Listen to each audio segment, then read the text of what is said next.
Business हमने start तो कर दिया, एक लेवल पे आ गया, लेकिन ये नहीं पता उसके बाद क्या करें. That means how to take the business on the next level. Can we have a blueprint of success right in the beginning and then work on it and assume that we're going to meet those targets? अगर short कोई blueprint है business में successful होने का, तो वो सिर्फ ये है कि हमको ये समझ आ जाए कि कोई ब्लूप्रिंट नहीं है. ब्लूप्रिंट फॉलो करने का मतलब क्या है? वो ब्लूप्रिंट किसी ना किसी ने बनाया है. जिसने बनाया है उसने पास्ट के बेस पे बनाया है, प्रेजेंट के बेस पे तो नहीं बनाया. फ्यूचर उसको पता ही नहीं क्या है. तो मतलब वो बंदे ने 10-20 साल पहले कोई काम किया था, उसके बेस पर उसका जो एक्सपीरियंस था उसके बेस पे कुछ लिख दिया है और लोगों को बोल रहा है देखो ये है, इसको फॉलो करो. वो थियोरेटिकली वो सारी बातें हमको पता होती हैं. It's more to do with the mindset.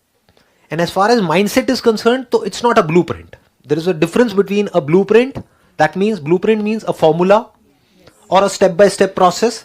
There is a difference in that and there is a difference in mindset. Business शुरू करना है तो क्या हमारा माइंडसेट होना चाहिए? शुरू हो गया, एक लेवल पे आ गया, अब क्या होना चाहिए? आगे ग्रो कैसे करते हैं? ग्रोथ माइंडसेट क्या है? तो ये ज्यादा इंपॉर्टेंट है समझना, बजाय कि थियोरेटिकली कुछ करने के. जैसे स्कूल कॉलेज में इतना पढ़ा, उसमें से प्रैक्टिकली कितना काम आता है? नहीं आता है ना. हाँ, तो आपके हिसाब से कैसे लेकर के जाते हैं बिजनेस को नेक्स्ट लेवल पे? क्या रिस्क लेने से हम आगे बढ़ते हैं बिजनेस में, नेक्स्ट लेवल पे जाते हैं? इसका मतलब ये है किसी के पास में 10 लाख रुपए पड़ा है, वो कुछ भी रिस्क ले ले तो वो नेक्स्ट लेवल पे चला जाएगा? No. Can we use a term calculated risk? यानी अगर हम रिस्क लें बिना किसी कैलकुलेशन के तो मरे, और कोई रिस्क ही ना लें तो भी मरे. और अगर कैलकुलेशंस आपकी बिल्कुल सही है, बिल्कुल परफेक्ट है, तो वो रिस्क है ही नहीं. क्लियर है ना? नए नए आइडियाज इंप्लीमेंट करना, आइडियाज की कमी नहीं होती है, इनफैक्ट एक्सेस ऑफ आइडियाज होते हैं. मैं सही कह रहा हूं, गलत कह रहा हूं? हजारों आइडियाज आ जाते हैं, लेकिन आपके पास में जो टाइम है वो लिमिटेड है, रिसोर्सेज लिमिटेड है. अब क्या करें उन आइडियाज का? So ideas is not the answer if you want to take your business on the next level.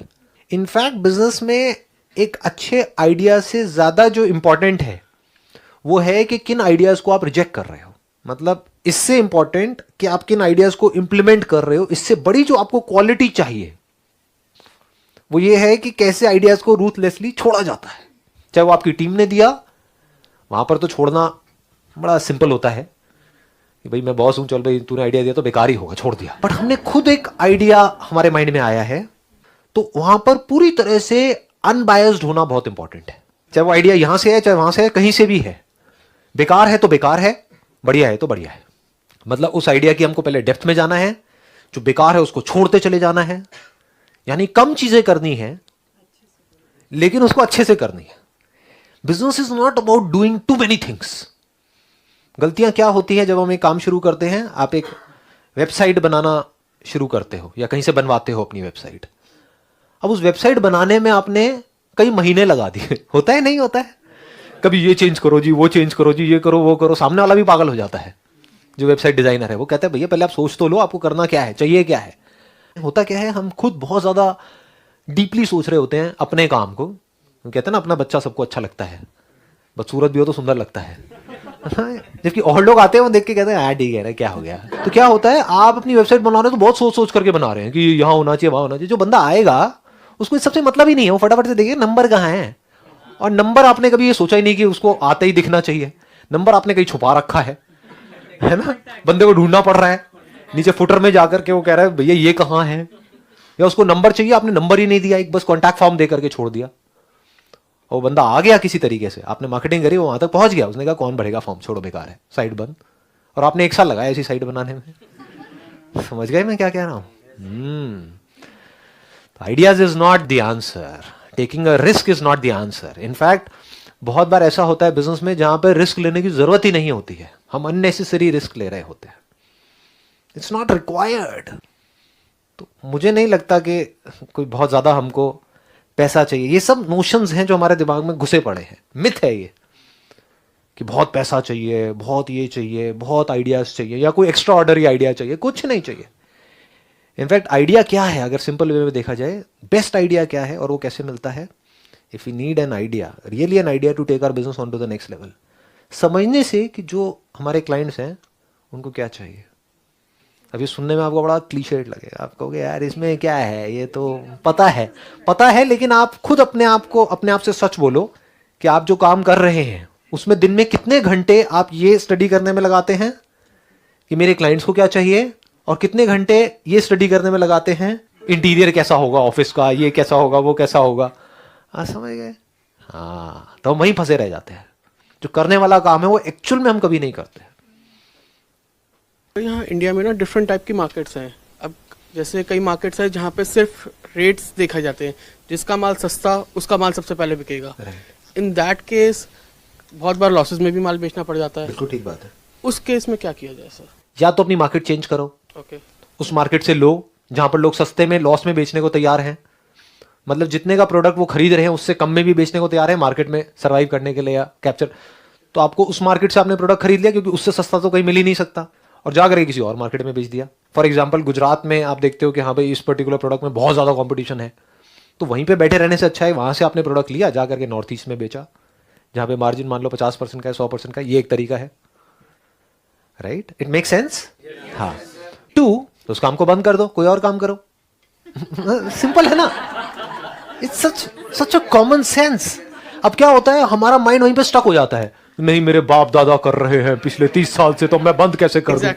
Business में टाइम के साथ में जो नहीं बदलता है उसके लिए बिजनेस है ही नहीं।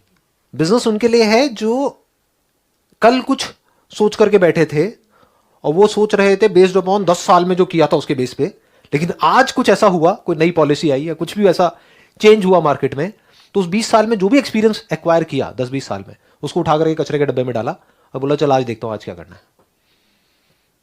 तो your mind must always be fresh as far as business is concern.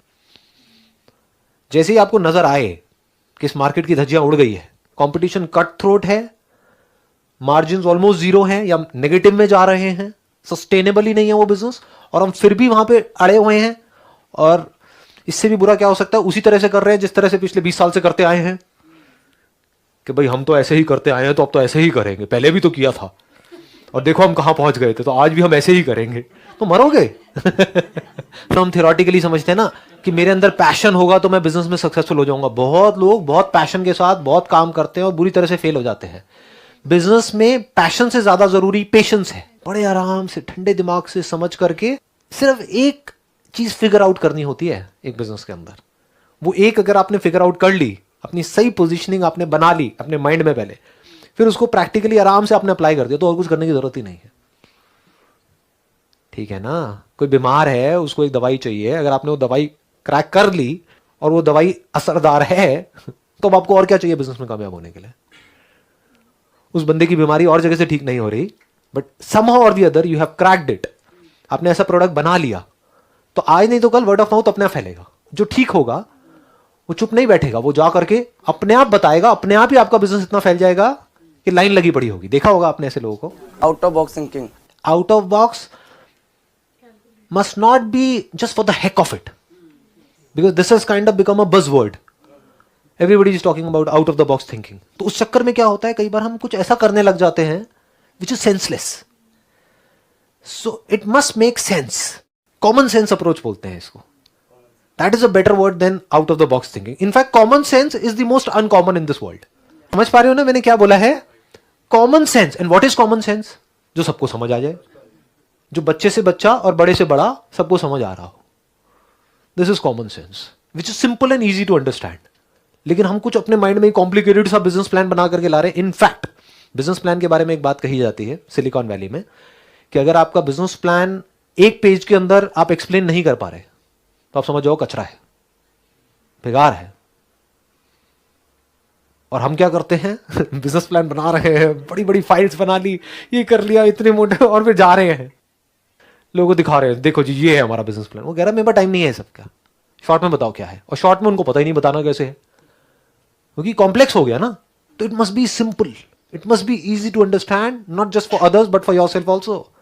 अगर मैं आपको कहूं चलो 4 लाइनों में बताओ क्या है आपका बिजनेस, तो you must be absolutely clear, ये है जी मेरा बिजनेस। तो अगर कुछ ऐसा करें जो और लोग नहीं कर रहे हैं तो आपको मजा भी आएगा वो करने में, अपने आप ही मजा आने लग जाता है। क्योंकि मजा कैसे आता है कोई भी काम करने में? When we are creating something new, वहां पे मजा आता है लाइफ में। जो क्रिएट हो चुका है ऑलरेडी उसी को बार बार करने में बोरिंग होता है। तो अब आप क्या कर रहे हैं, आपके वही एग्जिस्टिंग क्लाइंट्स, उनको आप कुछ नया ऑफर कर रहे हैं। और वो कुछ ऐसा है जो पूरे इंडिया में कोई और ऑफर नहीं कर रहा है, और उस सेगमेंट में आप पूरी तरह से इन्वॉल्व हैं, तो आपका पैशन भी आ गया, आपको मज़ा भी आ रहा है उस काम को करने में, कुछ क्रिएट भी कर रहे हो आप, कुछ इनोवेट कर रहे हो।